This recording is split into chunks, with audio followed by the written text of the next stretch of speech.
У Бікіч долу преслава Дня Святого Трифуна уж традиційно ще означує у Вініці Мирослава Сокола.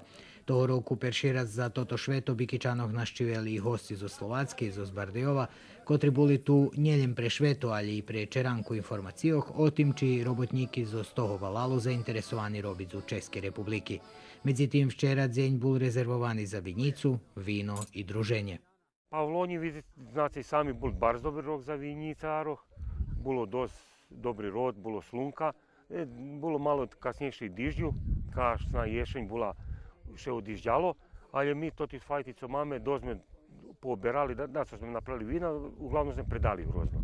My počali od konca. Počali sme od výsledného produktu, od vína, potom sme prišli o gulože na overačku, no a už ten perší krok je to, že musíš toto všetko orezať. A ešte perší krok, keď treba sadziť. Ešte možno takedy prídzeme, ja budem novú vinicu zakladať, da posadzíme, da cankom od Adama ideme. Vinicu pošveceli dvome panocove paroh Šidjanski Mihajlo Režak i paroh u Bikiću Vladimir Delinski Mikolka, kotri privitali prisutnih i hvareli, že po narodnim verenju, ked na to dzenj jest i slunka, dižđu i hmari, rok budze dižđovni i plodni, a poneše taka hvilja bula včera u Bikiću, plodni rok vinicare i opčekuju.